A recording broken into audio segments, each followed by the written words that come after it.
I was 31 when I realized my marriage had been over for a long time.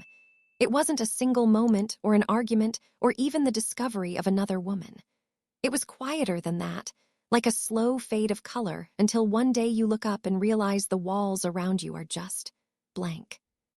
Ethan and I met in college. He was the kind of boy who made you feel seen in a crowded room, the one who always asked questions and actually listened to the answers.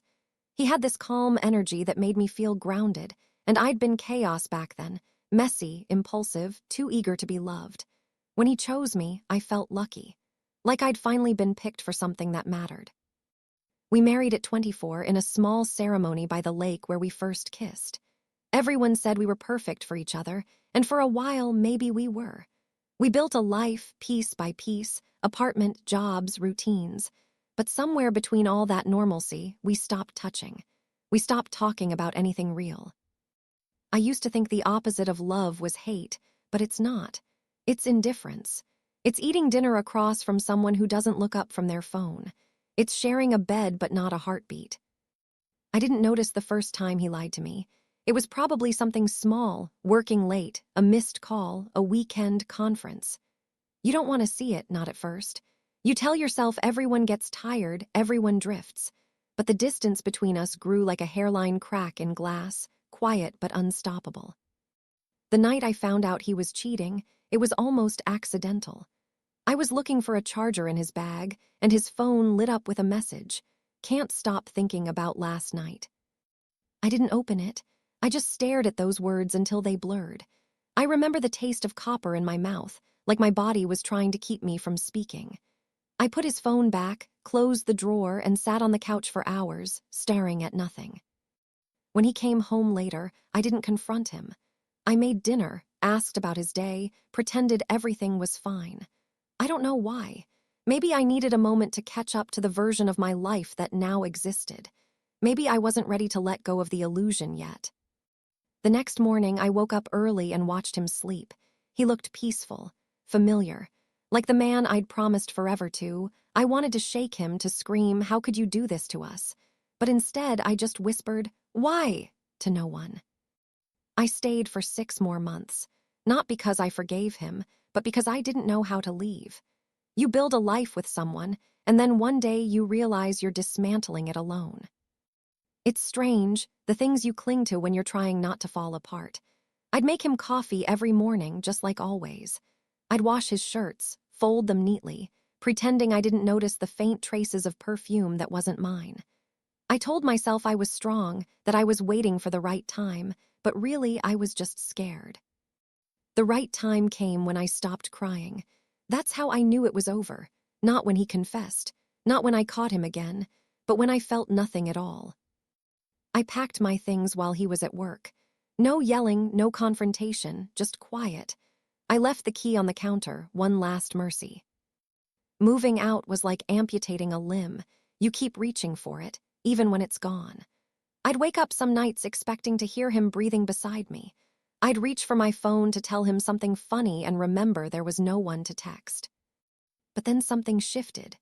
One morning, I made coffee for myself, just one mug, and it felt like reclaiming oxygen. I realized how small I'd made myself in that marriage, how much of my worth I'd tied to being someone's partner instead of my own person. That's when I met Daniel. He wasn't what I expected, quieter, more deliberate, the kind of man who made eye contact like it was a promise. We met at a friend's housewarming party. I wasn't looking for anything, but he made me laugh, and I remember thinking how good it felt to laugh again. He texted me the next day, "I hope your hangover isn't as bad as your dance moves." I smiled at my phone for the first time in months. We started seeing each other casually, coffee dates, late-night talks, walks through the city when neither of us wanted to go home. He listened when I talked, really listened, and didn't try to fix me. But healing isn't linear. Sometimes, in the middle of something good, you remember the worst parts of before.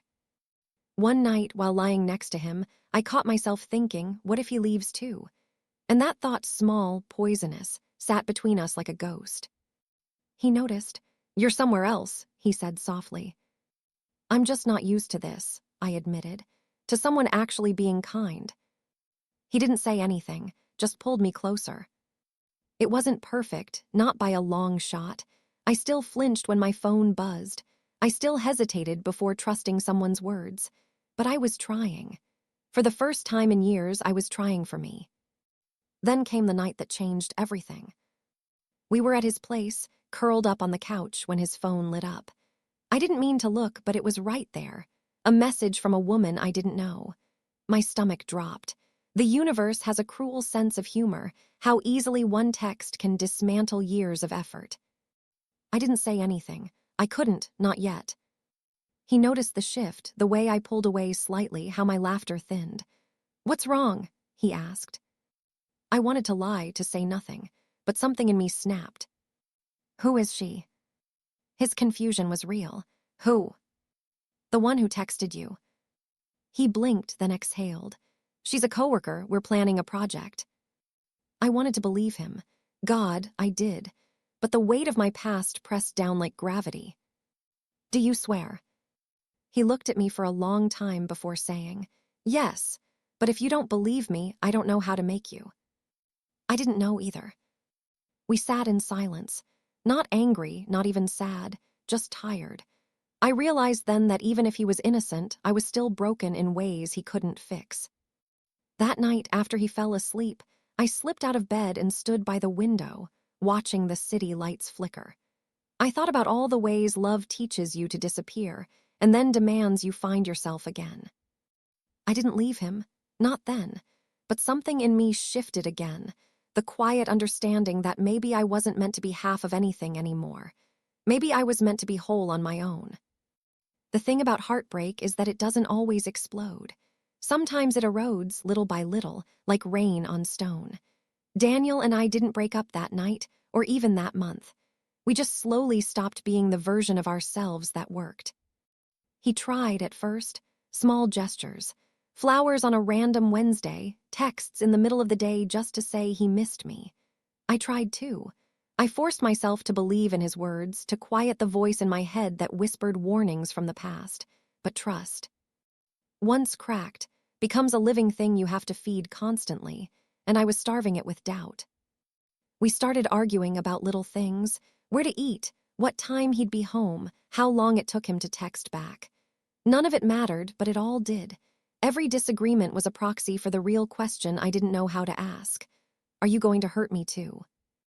One night we went to dinner with his friends, and I caught the way a woman across the table laughed at something he said. She touched his arm lightly, just a second too long, and he smiled in that easy way of his. My chest tightened. I hated that part of me, the one that flinched at warmth that wasn't mine to control. Later in the car, I said something sharp, something I didn't mean, and he just stared ahead, jaw clenched. When we got back to his place, he turned to me and said quietly, "I can't keep doing this, you know." "Doing what?" I asked, even though I knew. "This punishment, for something I didn't do." I wanted to scream that I was trying, that I was terrified, that I'd built my heart on ruins and he kept asking me to pretend it was a home. But all I said was, "I'm sorry." He sighed. "You don't have to be sorry, you just have to let me in." But I didn't know how. The next few weeks were a blur of good intentions and bad timing. We'd have perfect days, soft mornings where everything felt easy, and then something, anything, would crack it open again. I'd see a notification on his phone or hear a story about his ex, and suddenly I'd be 16 again, begging not to be left. It's strange, the way love mirrors your earliest wounds. I think I kept waiting for him to prove that people stay. That if I was careful enough, loyal enough, small enough, someone would finally choose me completely. But love isn't earned like that. It's given freely or not at all. The night we finally broke, it wasn't a fight. It was worse, it was quiet. We were lying in bed, facing opposite directions, when he said softly, "You don't trust me, do you?" I hesitated. "I want to." He turned to look at me. "That's not the same thing." I stared at the ceiling. "I don't know how to stop being afraid." He nodded slowly. "Then maybe you need to figure that out on your own." And that was it. No shouting, no slammed doors. Just two people realizing they couldn't save each other. I packed a bag in silence, folded each shirt carefully like the act of doing so made it less final. He stood in the doorway watching, his eyes tired but kind. When I walked past him, he reached out, touched my arm lightly, and said, "For what it's worth, I never wanted to hurt you." I believed him, but it didn't matter. When the door closed behind me, I didn't cry. I thought I would. Instead, I walked through the city streets, the air thick with late summer heat, and felt this strange, aching calm. It was grief, yes, but also something quieter, relief. In the weeks that followed, I didn't talk about it much. Friends asked, of course, but I didn't have the words.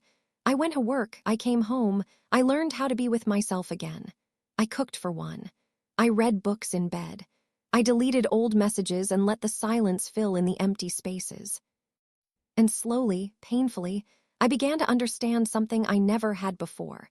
That closure doesn't come from someone else's apology. It comes from choosing yourself after years of not doing so. I started therapy again. For the first time, I didn't go because I wanted to fix something broken between me and someone else. I went because I wanted to understand me. My therapist said something that stuck. "You mistake stability for safety and affection for proof. You've been trying to rewrite your past through other people's love." I thought about that for weeks, about how I'd spent years chasing reassurance from men who could never give it to me in the way I needed, about how I'd confused being wanted with being whole.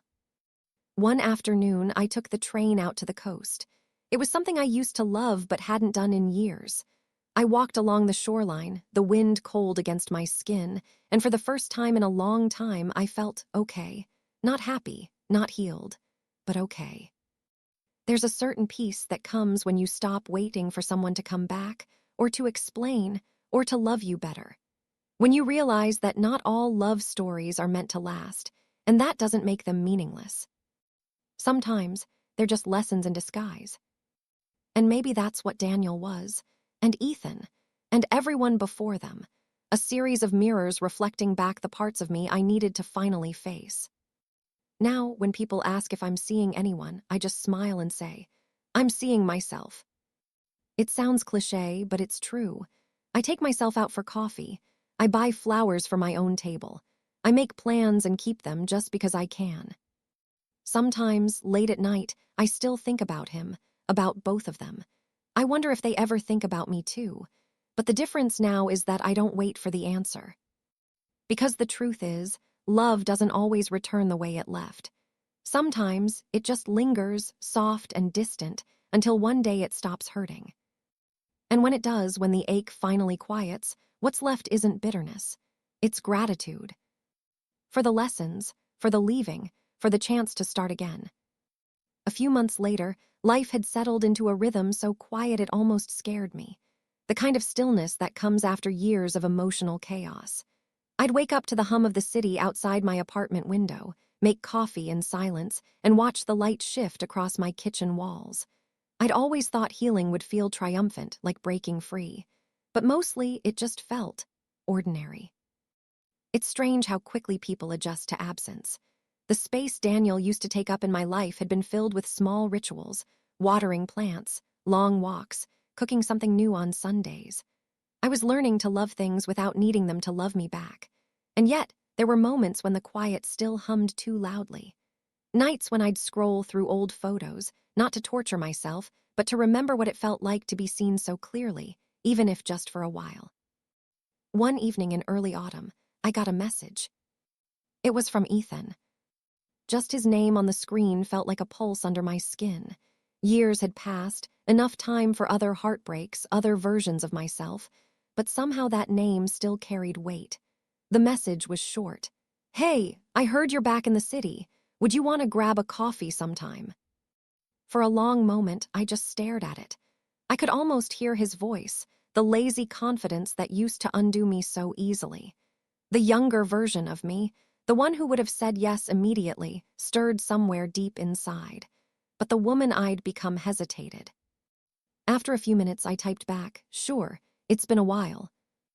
We met that Saturday at a small cafe, tucked between a bookstore and a laundromat. The kind of place that smelled like warm pastries and nostalgia. I got there early and took a seat near the window. When he walked in, I recognized him instantly, even though time had added lines around his eyes and softened the sharpness I remembered. "Hey," he said, smiling the same lopsided smile that had once felt like home. "Hey," I said, and for a moment it was like no time had passed at all. We talked about work, mutual friends, the years in between. He told me he was recently divorced. I told him about the job I'd finally learned to love, the apartment that felt like mine in a way nothing ever had before. There was an ease between us, but also an unspoken awareness, like walking barefoot over familiar ground, careful not to step where it once hurt. At one point, he said quietly, "I've thought about you, more than I probably should have." I didn't know what to say to that. My heart beat faster, not from longing but from recognition, of what we'd been, of how much we'd both changed. "I've thought about you too," I said honestly. "But mostly, I've thought about the girl I was back then." He looked at me for a long moment. "You were always so hard on yourself. I never knew how to help you see what I saw." "Maybe you weren't supposed to," I said softly. "Maybe that was something I had to learn on my own." He smiled, but there was a sadness in it. "You did, though, I can tell." We finished our coffee. Outside, the city moved around us, cars, laughter, life going on. He asked if I wanted to walk, so we did, down the familiar streets that had once held so many of our memories. At one point, we stopped in front of the apartment building we used to live in. The windows looked the same. My chest tightened, but it wasn't pain. It was something quieter, acceptance maybe. He looked at me and said, "I always thought we'd find our way back somehow." I smiled. "Maybe this is it." He nodded, understanding. "Yeah, maybe it is." When we said goodbye, he pulled me into a hug, and I let him. It wasn't the kind of hug that asks for something. It was the kind that gives. When we let go, he looked at me with a kind of respect that hadn't existed between us before. "I'm glad you're okay," he said. "I am," I answered. "For the first time, I really am." I watched him walk away until he disappeared into the crowd. And instead of sadness, what I felt was gratitude, pure and steady. For him, for Daniel, for every version of love that had broken me open and forced me to grow. That night, I went home and stood by the window, watching the city lights flicker against the glass. The air smelled like rain. I thought about how, years ago, I used to equate love with permanence. Now I understood that some people aren't meant to stay, they're meant to shape you. I poured a glass of wine, turned on some music, and let myself breathe. Somewhere inside, the ache that had followed me for so long finally loosened. Not because I'd forgotten, but because I'd forgiven him, them, myself. And as I stood there in the quiet, I realized that healing isn't about getting over someone. It's about remembering who you were before you learned to need their approval. It's about coming home to yourself, one gentle moment at a time. Later that week, I couldn't stop thinking about the conversation with Ethan. It wasn't that it rekindled anything. It was that it quietly settled something inside me I hadn't realized was still trembling. For years, I had built my identity around the people I loved, their attention, their approval, their leaving. I'd carried them like ghosts, their absence shaping the architecture of my life. But that coffee with him had felt like laying down a burden. Not forgiving to make peace with him, but forgiving to make peace with myself. A few days later, I found myself in a bookstore after work. The same one I walked past 100 times but never entered. It smelled like paper and dust and coffee, and I wandered aimlessly between the aisles, touching the spines of books as if they were living things. Somewhere near the back, an old jazz record was playing, soft and melancholy. A woman next to me asked if I'd read the book in her hand, and we fell into a conversation about stories that save you in quiet ways. Her name was Nora. She was maybe a few years older than me, warm-eyed and calm in a way I envied. We ended up sitting together in the tiny cafe attached to the store, talking about work, family, heartbreak, all of it. There was something grounding about it, sharing the unremarkable parts of my life with someone who didn't know the history behind every scar. When I left, she handed me her number. "You seem like someone who should be surrounded by people who see her," she said simply. I smiled. "Thank you. I think I'm learning how to see myself." For a long time, my life had been a series of waiting to be loved, waiting for people to come back, waiting for pain to make sense. But lately, it felt like I was finally living in it, not around it. I started going to yoga classes on Saturdays, joined a book club, and even went to a pottery workshop on a whim. These small, quiet choices began to rebuild me in ways I hadn't expected. One night, I sat on my balcony, watching the city lights ripple across the skyline. I thought about the girl I used to be, the one who mistook intensity for intimacy, who clung to anyone who promised to stay. I felt a tenderness toward her, the way you might feel for someone you've outgrown but still love deeply. I opened my journal, the one I'd been keeping since Daniel, and began to write. Dear me, you have always been too generous with your heart. You've given love to people who didn't know how to hold it, hoping they'd learn in time. You've mistaken silence for safety, and you've carried wounds that weren't yours to bear. But you're still here. You're still trying, and that's something sacred. One day, you'll stop measuring your worth by who stays. You'll stop apologizing for being someone who feels too deeply, loves too fiercely, forgives too easily. You'll realize that love isn't meant to save you, it's meant to meet you where you already stand. And when it does, it won't feel like fireworks or redemption. It'll feel like peace. I closed the journal and let the stillness settle. The next morning, I met Nora and some others from the book club for brunch. We laughed about nothing, traded stories about bad dates and worse bosses, and for the first time in years, I wasn't thinking about who wasn't there. I was just there. Later, as I walked home, I passed a couple holding hands. They were arguing playfully, the way people do when love is still soft and new. I didn't feel envy this time. I felt warmth. Like maybe someday I could love again too, but differently. Not to fill a void, but to share the fullness I'd found in myself. At home, I made tea and stood by the window, watching the evening fade. My phone buzzed, a message from Ethan, just a simple "take care, okay." I smiled, typed back, "You too." And that was it. No lingering questions, no what-ifs, just two people who had finally learned how to let go without breaking. I realized then that this was what healing really looked like. Not forgetting, not pretending it never hurt, but remembering without bleeding. In the quiet that followed, I felt something shift inside me. The version of me who had loved so recklessly, who had cried on bathroom floors and waited for texts that never came, she was still part of me. But she was no longer the one in control. I turned off the lights, crawled into bed, and let the city hum outside my window. Somewhere, someone was probably falling in love. Somewhere else, someone was losing it. Life kept moving, indifferent and beautiful. And as I drifted towards sleep, I thought about all the versions of love I'd lived through, all the heartbreaks, the betrayals, the fleeting happinesses, and realized that every one of them had led me here. To myself, to peace, to the understanding that love doesn't have to last forever to matter. Sometimes, the truest love story is the one you build within your own heart. Years passed, not quickly but quietly, like time had learned to move differently once I stopped trying to chase it. I was 30 now, or close to it, though the number didn't feel as heavy as I once thought it would. My life had become simple in a way I never knew I wanted. Mornings with coffee and light through the blinds, evenings spent reading or cooking or calling people who made me laugh.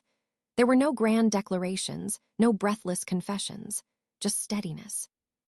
I'd moved apartments twice since Daniel, once since Ethan. Each move felt lighter, like shedding old skin. I still lived in the city, but further from downtown now, in a neighborhood with small bakeries and quiet streets lined with trees. The noise was softer here. I could hear myself think. One afternoon, I found myself back at the coast. I hadn't planned it. I just got on a train and went.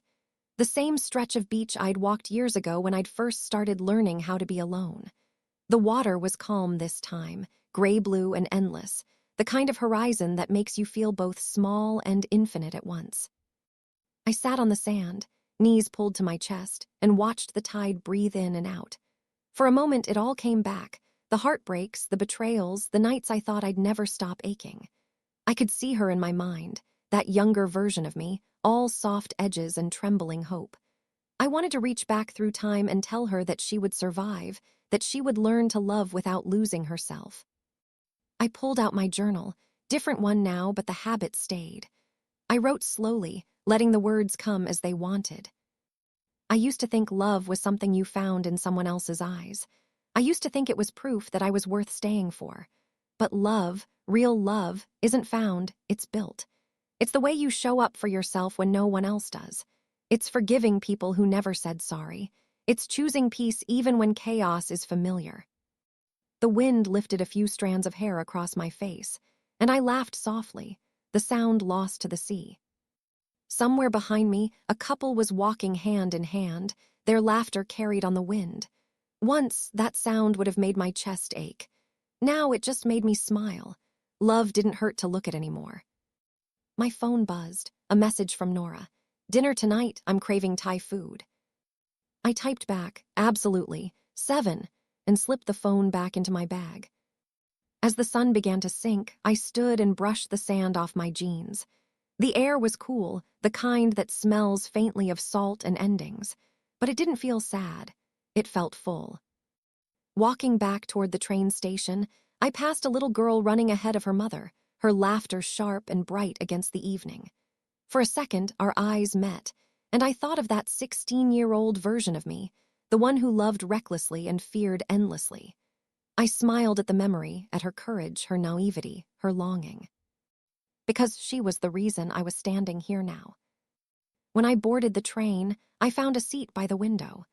The city lights flickered in the distance, familiar and forgiving. I leaned my head against the glass and watched the world move past, streets, buildings, faces I'd never know. And I felt something that wasn't quite joy, but something deeper.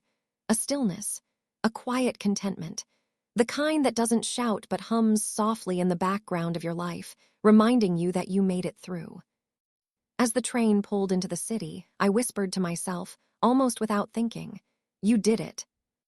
Not because I'd found love again, not because everything had worked out neatly, but because I'd finally stopped running from myself.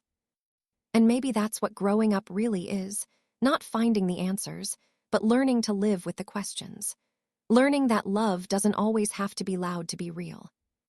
When I got home, the city outside was glowing. I poured myself a glass of wine, opened the window, and let the cool air spill in. Somewhere below, someone was laughing, music drifting up from a nearby bar. Life was still happening, endlessly and beautifully, and I was part of it again. For a long time, I stood there just breathing, watching the lights blur into gold. There was no ache, no waiting, just the quiet miracle of having survived my own story. And that, I realized, was enough.